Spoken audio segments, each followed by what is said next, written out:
make those explosions. The bad guy come in. They got the spaceships, all this stuff. That scene, that moment is just. It speaks to me and it clings to me. I loved it so much. I think that's why that scene, that moment for me, made me forever be a child. It really calcified. And I think most of Tom Sawyer will have that calcification for many people. Because from people in the Midwest or these that are not of the coastal cities or these states where they have big towns that they live by, they have more of a wilderness to them still. Walking out and just having fun in the wild. That is in here in Tom Sawyer. Or the fact that you can just go out and have fun. Or when you're wanting to have fun but you're confined to a chore that you have to do. That's Tom Sawyer. That's a little piece of childhood. What Mark Twain did with Tom Sawyer is just to... It's basically remembering childhood. Kids can connect and adults can connect. We all see ourselves as Tom Sawyer. And boy or girl, in my opinion, because he was such a recluse. He was so out there. I may not know my words, but I do know that Tom Sawyer is a fun person to be with. Someone who can construct an idea and we all follow him. All of us could be the follower, or some of us could be that leader. In childhood and growing up, we all have met that person. We all have dealt with that person. That's what the character of Tom Sawyer is, and that's what all of us can see ourselves as. And we all want to have that chance of reliving childhood as adults, and kids connecting still to what makes a child a child. And there's been many a time people have done Tom Sawyer as a film, but they always had Huckleberry Finn stories as well. Both of them kind of weaving together to do one single film. I know... Now, I'm going to be very vague with remembering these because I don't know that much about the movies, but I know there's one during the 90s of Disney doing a Tom Sawyer Huckleberry Finn movie. And they were done a lot more in the past. I'm sure there's probably a dozen at least made of this and Huckleberry Finn. But I feel like today I would love to see these two books done again. To see Tom Sawyer and Huckleberry Finn on screen once more. Netflix, listen to me. But don't merge the stories. Keep them separate. These may be a short mini-series, but Netflix, you can do it. You have the finances, you have the means. And do them these short mini-series. Part 1, have it all be Huckleberry. I want to keep on saying, Tom Sawyer books. The Tom Sawyer book. But part 2 be Huckleberry Finn, which is is bigger than the two. It's more famous, it is more well known than the first one. Though the first one is beautiful and colorful. The second one there's far more in it. And Huckleberry Finn's book is far more in it. Because it deals it is just a bigger book.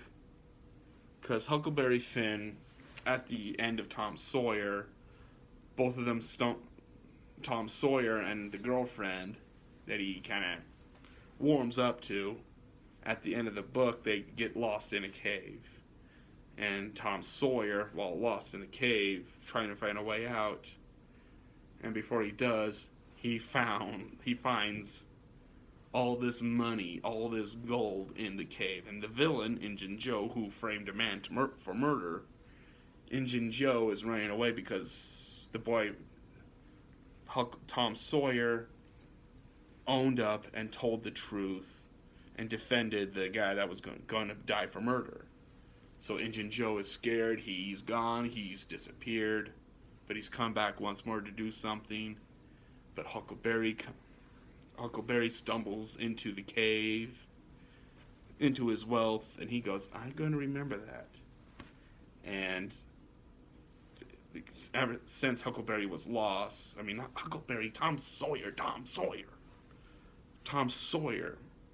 after being lost in the cave, him and the girl, both of them get brought back, and everyone's going, let's lock this thing so no one can come back in.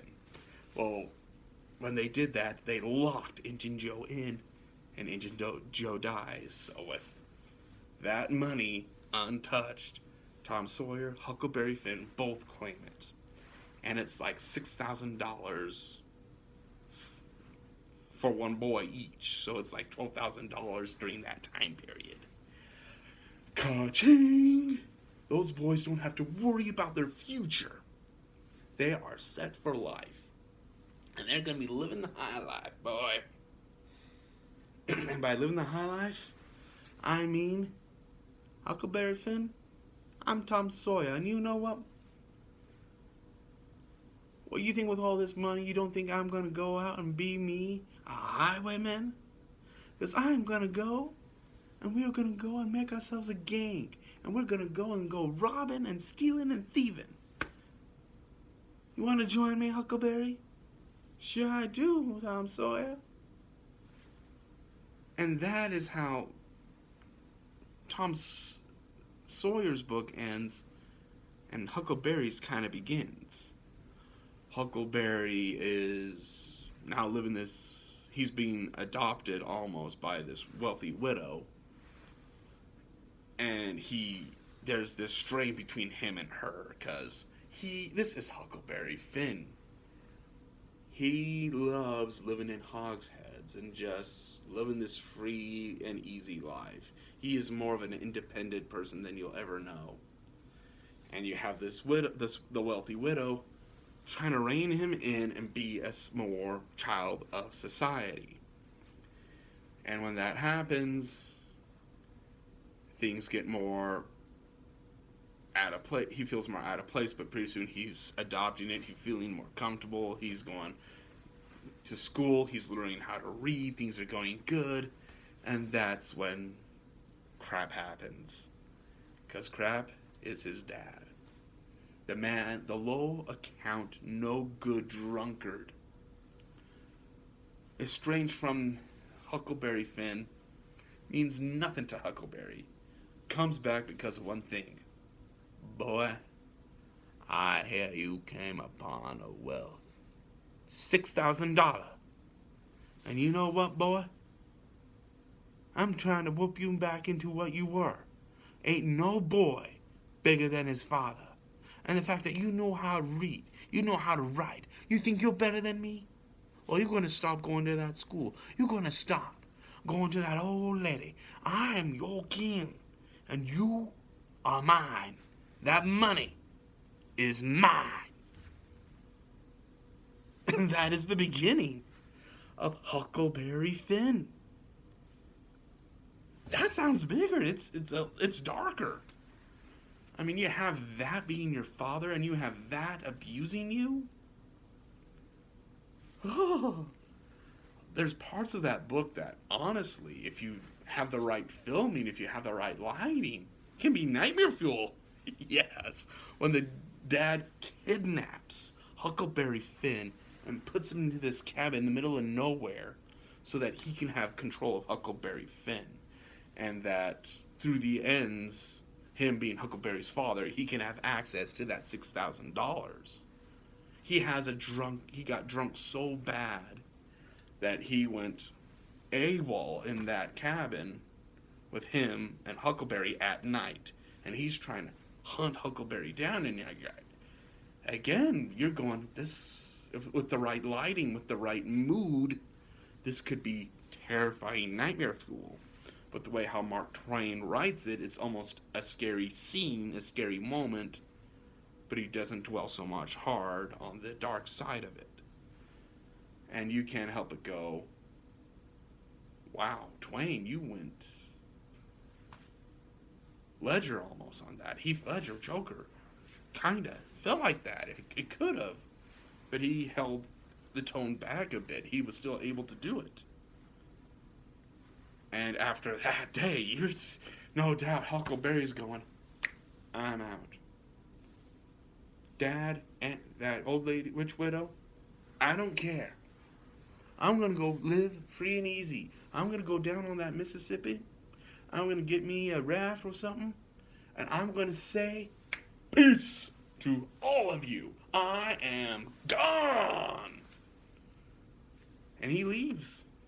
He leaves his father. He leaves the wealthy widow. He leaves $6,000 away. And what does he do? He's going to try to live an independent life. And through that, we're going to get to what is now considered not modern day. The most uncomfortable piece that is through Tom Sawyer and Huckleberry Finn. And that is John, the slave of the old widow. He leaves as well. He's trying to go for freedom, as Huckleberry Finn is going for independence. And these two together are going to go ride the mighty Mississippi. Down they go to a bigger, crazier world. Tom Sawyer, Huckleberry, dang it, now I got them all mixed mashed. But it's Huckleberry Finn that's going to experience these big, crazy adventures. And most of the time, some of the time, he's going to have John, the slave, with him. And the controversial bit that is the N-word, that is all over the place in the book.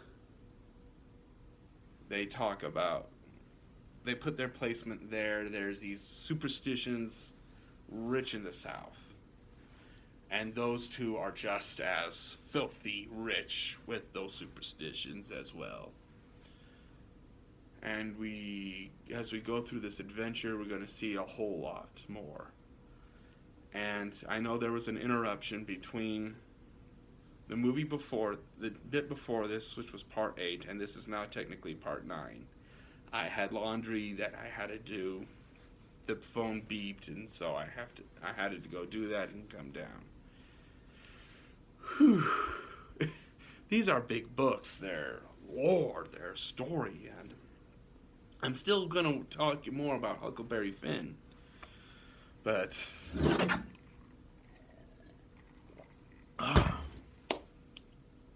they are just a whole lot more than I thought. These videos talking about the books, there's a toll. It's not a toll of physical exhaustion, but more the toll of, wow, it feels like there was a marathon time coming through here with all these movies. And Peter Pan took a big one. There's so much happening in that book. There's so much happening there's so much childhood in Huckleberry Finn. In Tom Sawyer. There's so much childhood in Tom Sawyer, and there's so much adventure in Huckleberry Finn. The boy who is a follower in Huckleberry Finn is going to be a leader. And I am going to leave you right here for part 10, which will be more going into of Huckleberry Finn.